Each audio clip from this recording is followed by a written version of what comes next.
All right, ladies and gentlemen, we're in the Allegheny Health Network studios. Time for the show after the show, the Coons Market Black and Gold Sunday Show. Congratulations again to senior, 17 years of age, Red Gerard, who won today after his Court 1440 performance, in which he was in 11th place, catapulted him to first place in the snowboard ski slope competition. He wins the first American Gold USA. Did you mean slope style? Slope style. This is skateboarding on snow. Yeah. Exactly. And he came from way back in the pack.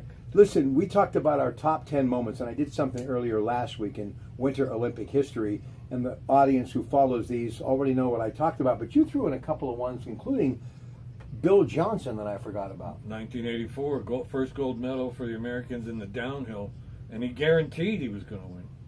Any other moments? And I know he's not a big fan of the skeleton or the luge, but I am. But, I think about the 1988 Olympic bobsled team from Jamaica, man, in which, John Candy made it famous in the movie Cool Runnings.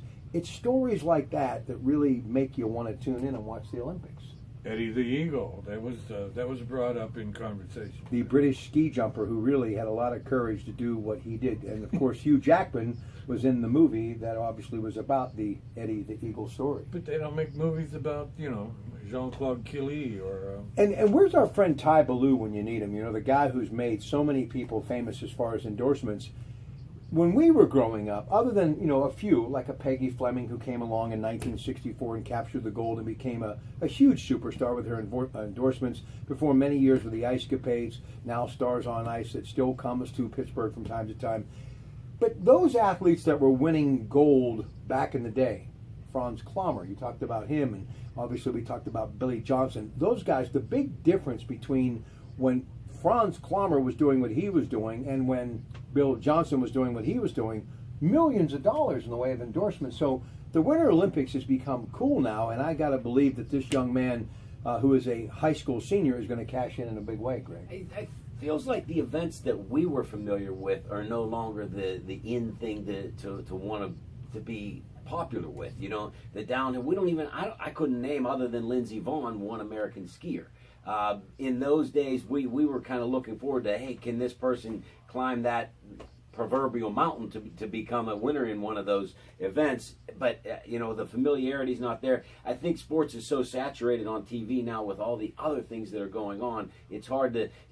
We wanted to have that old Wide World of Sports thing where on Saturday afternoon they were coming to you from Kitzbühel and you were watching it, so you had a little bit of what to expect. We don't have that anymore. Bob Beatty, always doing a great job for ABC's Wide World of Sports, and John McKay. But you all have to agree with this. When it comes to the Winter Olympics, the brand, no one does it better than NBC. That's like their thing. They do a great job covering the Winter Olympics. But just think how far we've come from Alberto Tomba to Shaun White. I mean, let's face it. It has evolved, and I think it's a good thing. And if it wasn't for some of these events and great athletes like Shaun White, I wonder how much of the millennials and audiences to come would be tuned into this great competition.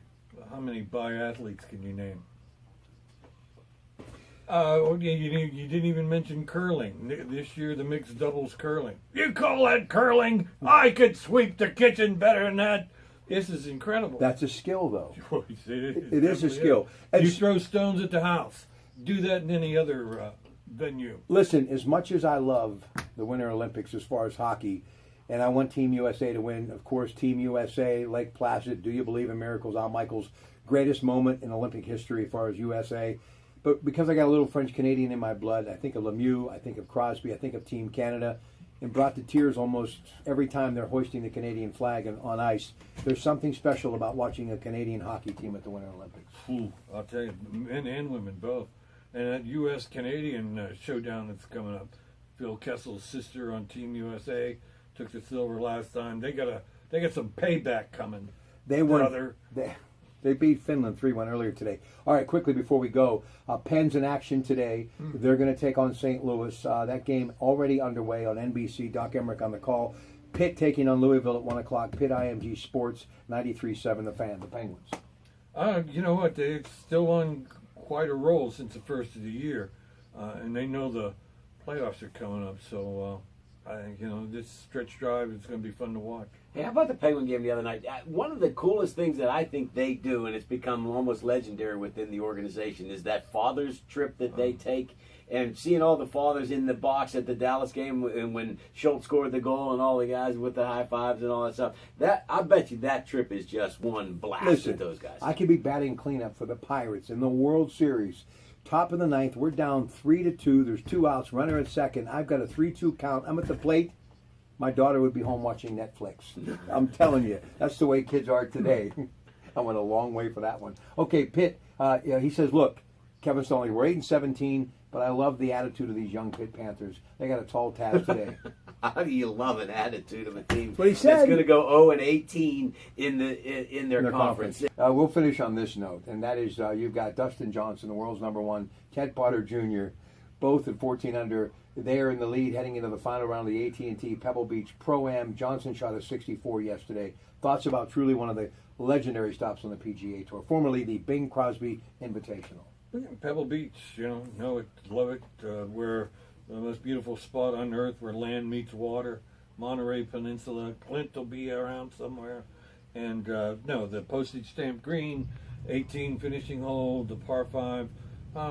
Yeah, it's fun to watch because you know the place, you know the players. The site of one of the most legendary shots in golf when Watson chipped in on 17. That, a shot that nobody thought he could pull off, and then the ball goes in the hole. It was and he fantastic. beat Nicholas with that.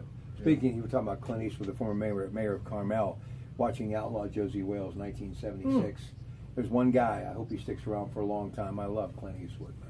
And he's actually made a good career of becoming a director-producer type thing, too. He's made some pretty good movies. And he's been directing ever since that movie in 76. Ladies and gentlemen, these two should be in the movies. Anywhere with me, they drive me nuts. Have a great rest of your day. We'll talk to you tomorrow morning from the home office, and then we're back in tomorrow night with the Allegheny Health Network program, Medical Frontiers, Dr. Gerald Pfeiffer, starting things off at 7.